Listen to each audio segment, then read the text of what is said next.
শিৱায় নমঃ শিৱায় নমঃ ওম শিৱায়।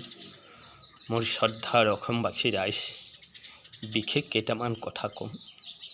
কথা হ'ল যে আজি যে ভাৰতখন স্বাধীন হৈছে, আমাৰ মহান মহান বীৰ ভাৰতৰ কাৰণে বলিদান দিছিল।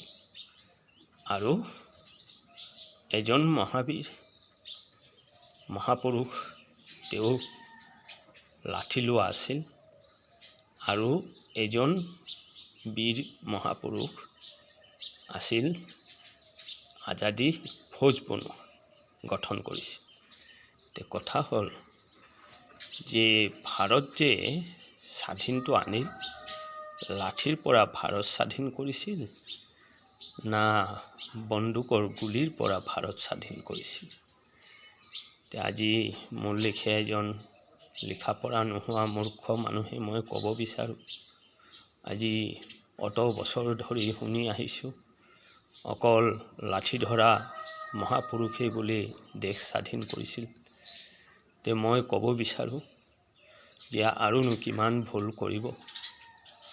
কথা হ'ল লাঠি ধৰা মহাপুৰুষ তেওঁ অকল হিন্দুক হত্যা কৰিছিল, আৰু যিটো আজাদী ফৌজ গঠন কৰিছিল তেওঁ ইংৰাজক খেদিছিল আৰু ভাৰত স্বাধীনতা আনিছিল।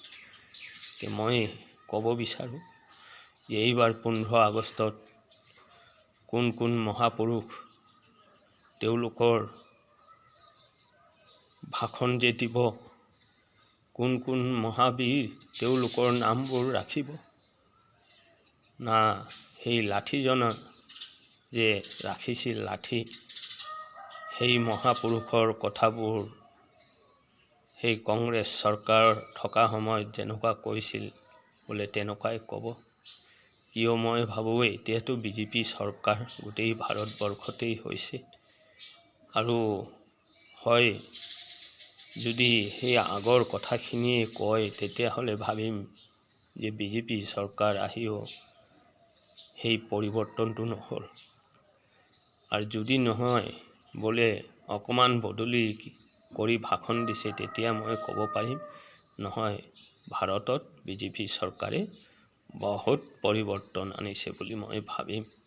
আৰু এই আশাতে মই থাকিম যে 15 আগষ্ট আহক, মই ভাষণটোৱে শুনিম মোবাইলত, যে ক'ত কি ভাষণ দিছে যাতে মই শুনিব পাওঁ আৰু মোৰ মনটো যাতে শান্তি হয়।